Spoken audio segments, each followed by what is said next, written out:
What do you make of the guy running the company making $30 million a year when they're paying the person cleaning the floor at the company $9 an hour?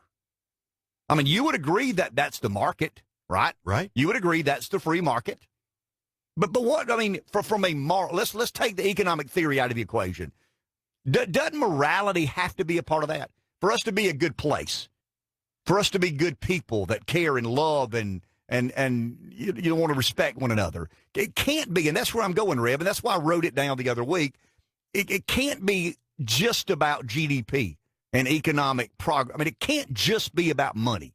It's got to be about money and something. There is no doubt that the driving force in a free market is the motivation to be profitable. There, and it should be, and it has to be. It has to be.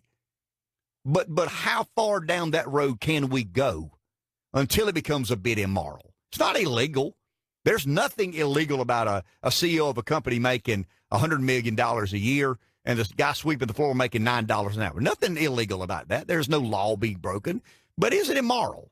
Well, but what is the answer to this? And I know I haven't asked your question, but are you saying the government should regulate this and cap a CEO's pay? I just think we've got to find our morality again.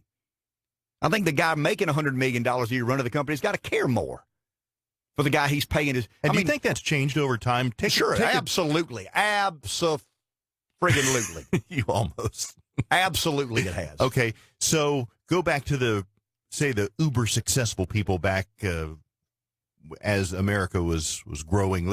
I'm thinking of the Rockefellers and those kind of folks that obviously were tremendously successful. Here's the difference. Made a lot of money. Here's the difference. It's funny you asked that because I've got a note here I made during the between the McLeod interviews. I don't have any problem with an individual starting a company, borrowing the money, being the personal guarantor. I don't have any problem with him paying himself as much as he chooses to and his people as little as he chooses to because that's his. What I'm talking about are the corporate CEOs who really don't have any skin in the game. I mean, they're getting compensated. They get hired by the board, basically. Bingo. I mean, they're obviously good at what they do. You don't end up at CEO of a company, a major corporation, unless you're real smart, real hardworking, real diligent, or just real lucky. I mean, those people are good at what they do, and they should be that's not a word. They should be higher compensated or better compensated than anybody else within the company because they're better at it. But they have no personal exposure. You got a bunch of stock options. I mean, somebody could argue that. Well, I mean, I don't know, man. He's got, a million shares of this stock, and if the stock goes down 25%, then he takes it on the chin. You see, I've always distinguished, just me personally, I've always distinguished the guy who went to the bank and borrowed $100,000 40 years ago and started a company, and the company became a market leader, and that guy makes $20 million a year. I've always understood that. That guy should make as much as he wants to. That's his baby. He started it from scratch. The Rockefellers started Standard Oil, right? I mean, that's their baby. I mean, hey, when it was Standard Oil and they monopolized the sector of the economy they were participating in, it was all their money. But I think we've gotten to a place today, Rev, where the CEOs of companies that have worked themselves and earned the job. I'm not saying somebody gave them the job. They earned the job, and they didn't steal the compensation. Some board of trustees or board of directors agreed to pay the guy running Conglomerate A, $40 million a year to run it. But he didn't start the company. He assumed the role of leadership in the company. And I think there's, in my opinion, kind of a line of demarcation. The guy that started the company ought to make as much as he wants. The guy that really doesn't understand where the company comes from, what the company's about, he wasn't there at the beginning. I just think there's a different element there. I think the guy that started the company understands the people that paid the price to help him be successful, and he's always been good at those. When you look at the pay contrast in the mom and pop business and the lowest paid employee, there's a higher level of awareness. I mean, I ran a company. I still, own 2 companies now. I have employees. I'm always aware of how much the company makes and how much they make. Now, I wish I could give my employees more, but I can't because the company's only so profitable, or at times not.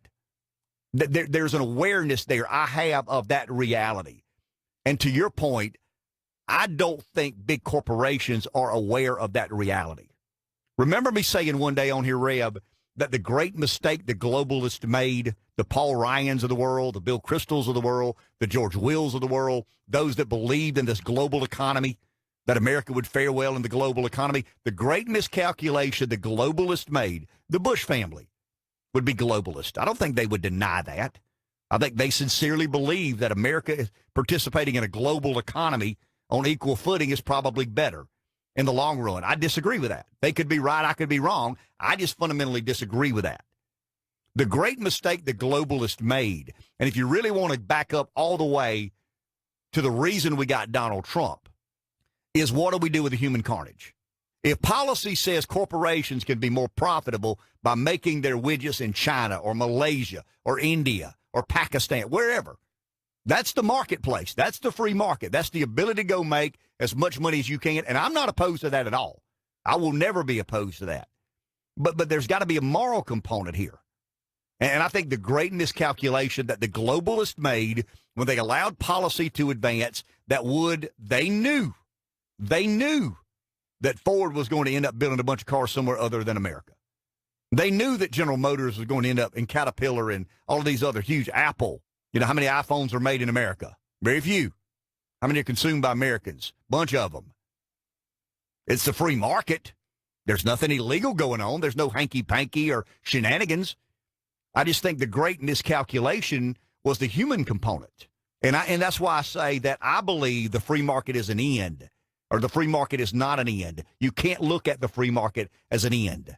If you look at completely and totally as it relates to how much profit and money and economic, then it is an end. But I think there are other things that have to be brewed in. Do we know corporate boards have fiduciary responsibility first and foremost? Correct. Do they have a moral responsibility? Not legally.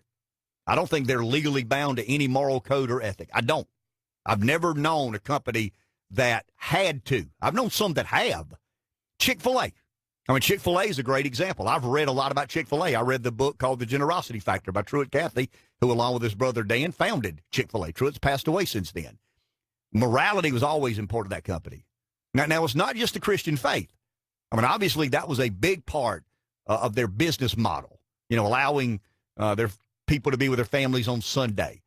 But when you read the book, you understand Jack Welch of GE, a renowned CEO on Wall Street. Jack Welch understood morality. He thought morality had to be a part of the fabric of GE. What has GE done since then? It's a shadow of its former self. Mm-hmm. And I look at Wall Street, and I'll say this, and I've got friends who are investment advisors and financial stockbrokers and whatnot. I think Wall Street lacks morality. I think Wall Street lacks virtue. There is no law that says Wall Street has to be virtuous or Wall Street must have 88% morality. Because, see, morality is really squishy. You know, some things I find immoral, you may not. I mean, we've had this debate. Some things you find, no, I don't have a problem with that, Red. Well, I do. It drives me crazy. I think it's immoral. I don't. So it is hard to define and force morality and virtue on a company or enterprise, but it's a little bit like pornography. You've heard pornography. I think a Supreme Court justice, might have been William Rehnquist, when asked about morality, said you can't define it, but you know it when you see it. And I think when you see a company and its CEO making $80 million a year, and they laid off 3,000 people making $25,000 a year, I think there's a lack of morality in that judgment. I'm not saying you can't lay the people off, but if you lay the people off because of some financial constraint, and the CEO's making 50 or 60 or $70 million, I think you need to look at yourself in the mirror and say, is that a very moral? You're not obligated to be moral. And you asked me, I think you were trying to ask, do you think it's worse today than it was 50 or 60 years ago? I do. I really believe that we are a less moral people. You know, we can honestly, we can ascertain whether or not we work less, and we do. I was reading a Brookings Institute report day before yesterday about the number of college-educated males that have chose to not enter the workplace. I don't know how you do that, but they figured out a way to play video games and go on vacations and do whatever it is they do, but they're not, at record numbers, young men are not entering the workforce. So I'm sure we're not working as much as we did. I mean, there's some fairly empirical data to show that to be reality. Are we less moral than we were? I don't know if there's a survey or a way to really measure morality in society. The times they are a-changing. You know, church is different today. Institutions of government. Here's a timely example. General Motors, okay, they've big announcement in the news because they're closing plants here, moving to other countries or whatever. I think I saw a story on the news the other day where they're still going to pay their CEO like a $22 million bonus. Is that moral? Doesn't seem to. It doesn't seem to, but once again, Rep, I got to be real careful about defining your morality and what you find to be virtuous. It's not for me. You know, I've got enough to say grace over, and I try to square up the majority of issues that I have to deal with personally, and I do a pretty good job at times, and I suck at it at other times. I mean, I'm lousy at it on some days, but what I'm arguing, Rep, is I think that morality has to matter in the free market. I don't think the free market can be an end. I don't think the free market can be simply an economic theory or a vessel and vehicle that allows for people to make conscious decisions, and we all end up where we end up. I just think there's got to be some accounting for the common good. You know, is this good for America or not? I know it's good for GM. I know it's good for Ford. I know it's good for the man that runs the business that makes truck beds. Is it good for the people? And I still go back to globalism, and I still go back to Paul Ryan, who I think was instrumental, incredibly instrumental. I think Paul Ryan is a disciple of globalism. I think Paul Ryan's smart. I think he's honest. I think he's capable. I think he's competent. I think he's wrong on globalism. And I think globalism was predicated on allowing companies to become more profitable than they could have been had we insisted certain things. The miscalculation was, what do we do with the human carnage? What do we do with the people whose lives have been ravaged? When your job leaves for another country, a lot of your personal wealth and well-being, your personal worth, you feel like a lesser man. If you had a job that you sunk your teeth in and it mattered to you and you mattered to it and you were good at it and it gave you some pride and some satisfaction. Next thing you know, that job ends up halfway around the world because somebody can improve their bottom line by 1.5%.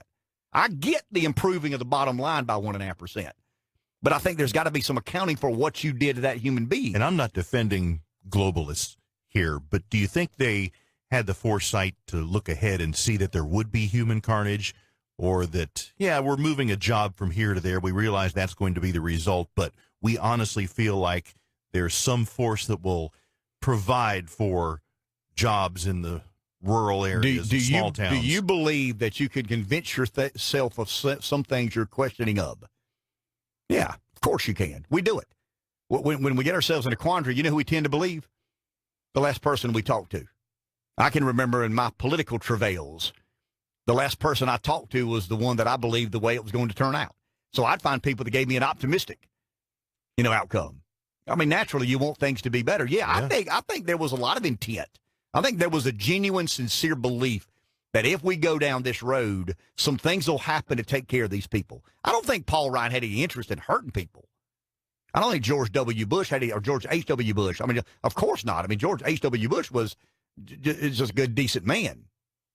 I don't think George H.W. Bush, when he kind of discontinued the Reagan Revolution, I don't think he had any intent hurting people, but I think people were hurt.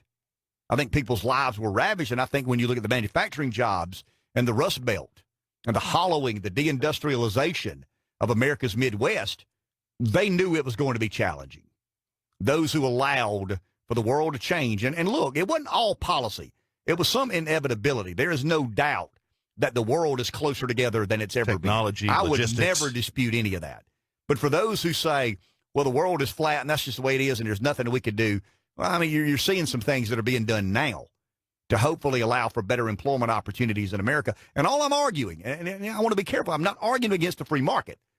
I just believe the free market has to have some level of accounting for morality and virtue. When you make a decision, if a company's making $150 million a month in America, and it can make $160 million a month in Malaysia, but it's going to cost 30,000 Americans their job, morality has to enter into that equation and decision-making, or we're going to end up in a very deeply divided and culturally damaged country.